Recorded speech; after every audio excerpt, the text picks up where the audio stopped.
जलन। ममता बहुत ही सीधी और प्यारी लड़की थी, वहीं सुनील एक सरल और आगे बढ़ने की सोच रखने वाला लड़का। सुनील, बेटा सुनील कहाँ है? अरे जरा एक गिलास पानी तो दे दो। हाँ माँ अभी आया। क्या माँ, पानी तेरे सर के पास ही तो रखा है, क्या हो गया है? तबीयत खराब है क्या? अरे नहीं नहीं, वो उठने का मन ही नहीं कर रहा था तो देखा ही नहीं। वैसे क्या कर रहा है? यहाँ बैठ ना मेरे पास। माँ पढ़ रहा था। वो क्या है ना, नौकरी में तो वक्त नहीं मिलता, अब ऑफिस से घर आकर ही तो वक्त मिलता है।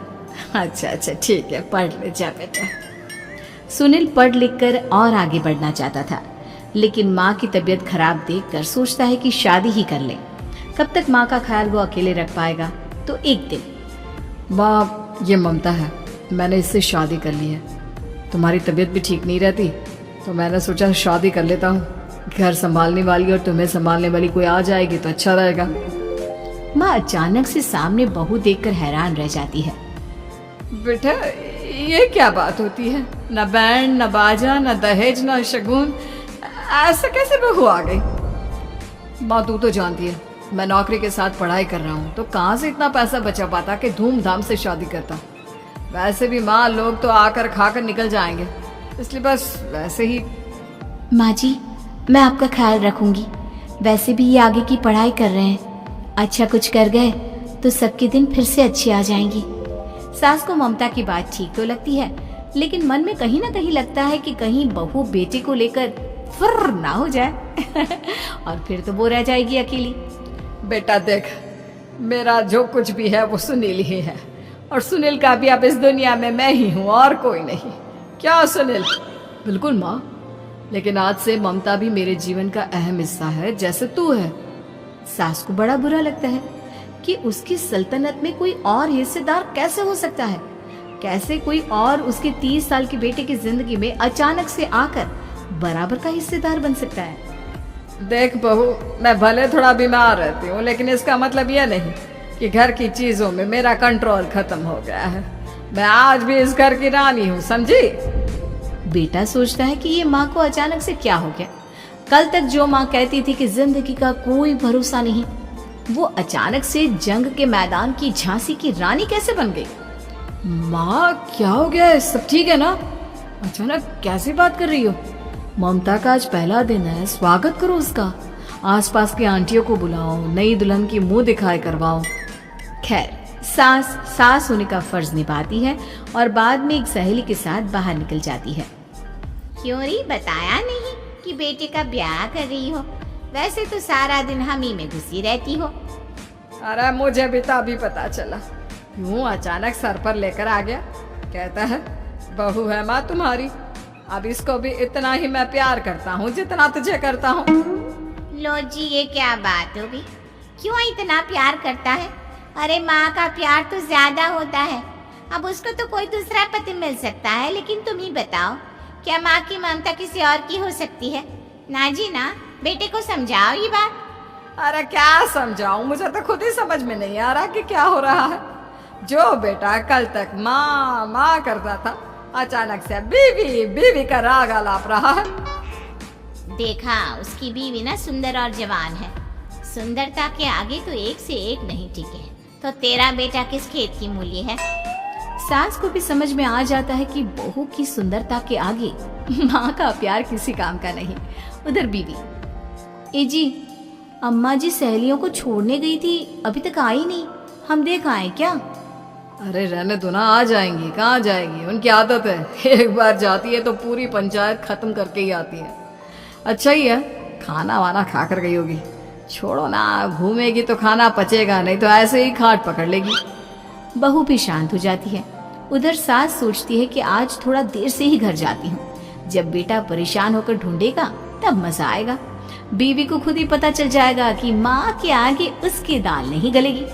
लेकिन वहीं दूसरी ओर घर पर, ए जी, माँ जी अभी भी नहीं आई, हमको तो घबराहट हो रही है कि क्या करें, जाकर पता करे किसी के घर। अच्छा, कहाँ जाओगी ये भी बता दो। पहला दिन है तुम्हारा इस घर में और एक ही दिन में मोहल्ला छानोगी क्या? हाँ तो आप भी तो नहीं जा रहे हैं ना, हमको फिक्र हो रही है। अरे यार, ये रोज का है अम्मा का, खाओ और सो जाओ। बस फिर क्या था। बेटा बहू खाना खाते हैं और कमरे में सोने चले जाते हैं।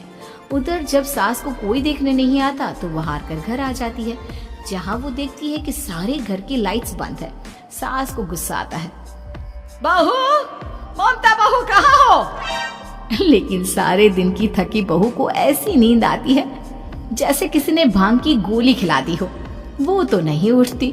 उठकर आ जाता है बेटा। क्या बात है अम्मा, काहे चिल्ला रही हो? अरे सो जाओ ना, सुबह की थकी है बहू, वो सो रही है। जोर से बोलोगी तो नींद खुल जाएगी उसकी। माँ को गुस्सा आ जाता है। फिलहाल तो सो जाती है, लेकिन मन ही मन ढेर सारा जहर बहू के लिए भरा होता है। सुबह बहू चाय बना रही होती है कि सास धीरे से गैस तेज कर देती है, जिससे चाय का बर्तन जल जाता है। और जैसे ही बहू चाय का बर्तन उठाती है, उसका हाथ जल जाता है। मेरा हाथ जल गया। वो जोर जोर से चिल्लाकर इधर उधर भागती है कि सास थोड़ी देर में उसके हाथ में पानी डाल देती है। हाय रे बहू, क्या कर रही हो? पहली बार रसोई छुई हो क्या? सासू माँ गलती से गैस तेज रह गई थी और बर्तन जल गया, जिससे मेरा हाथ जल गया।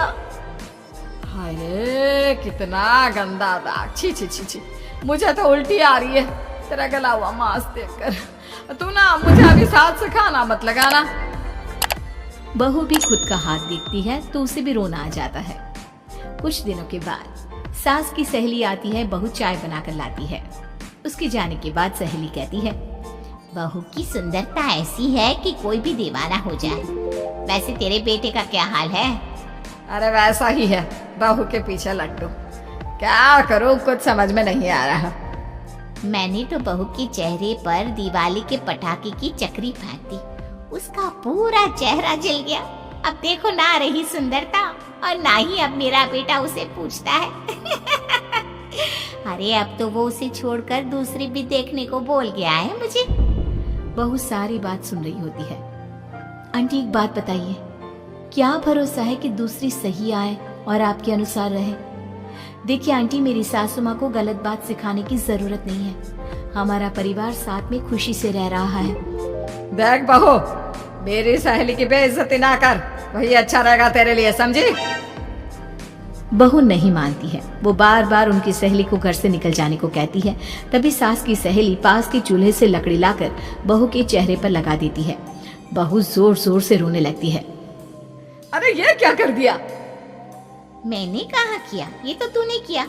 तू ही नहीं चाहती थी कि बहू बेटे के साथ रहे, भला मैं क्यों करूंगी?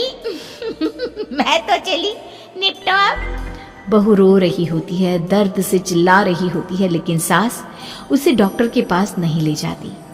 तभी पति आता है। क्या हो गया ममता? ये दाग कैसे लगा? कैसे जली?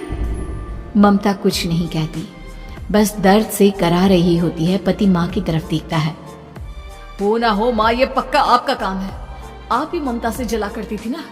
देखना माँ, अब पुलिस आएगी, केस बनेगा, लेकिन पहले मैं ममता को अस्पताल लेकर जा रहा हूँ। सभी अस्पताल जाते हैं, जहाँ डॉक्टर ममता की सास से कहते हैं, आपने तो नहीं जलाया ना बहू को? अब ममता की सास के तो पसीने छूट रहे होते हैं। वो घबरा कर कहती है, ना ना डॉक्टर साहब, कैसी बात करते हैं? हम क्या जलाएंगे अपनी बहू को? डॉक्टर ममता के पति से पूछते हैं। देखिए, क्योंकि ये ससुराल में जली है तो मामला पुलिस का बनता है, तो आप पहले पुलिस को बुलाइए, तभी इलाज पूरा होगा। सास डर जाती है कि अब तो बच्ची जिंदगी जेल में ही रहना होगा। रहने दीजिए ना, पुलिस को क्यों बुलाना? सारी हंसी खत्म हो जाएगी जब पुलिस के डंडे पड़ेंगे। बहू को जलाना भले ही बहुत आसान हो, लेकिन उसके बाद सारी जिंदगी जेल की हवा खाना। सास डर जाती है। पुलिस आती है, पास लेती दर्द से करा रही ममता स्टेटमेंट देती है। तो क्या हुआ था? कैसे जली आप? ममता पास खड़ी सास को देखती है। बेटी बताओ, कैसे जल गई तुम? ओए, काका का किरण वाली शाहरुख, चुप, बिल्कुल चुप। सास चुप। सभी इंतजार करते हैं कि ममता क्या बोलेगी। जी मैं खाना बना रही थी, लकड़ी उड़कर मेरे ऊपर गिर गई और मैं जल गई। सास बहू की बात सुनकर रोने लगती है। देखा माँ, कितनी समझदार है ममता। ये चाहती तो, हाँ बेटा, ये चाहती तो मैं आज जेल में होती। मुझे माफ कर दे, मैं आगे से अभी कभी ऐसा नहीं करूंगी। बहू के साथ मिलकर रहूंगी, मुझे माफ कर दे।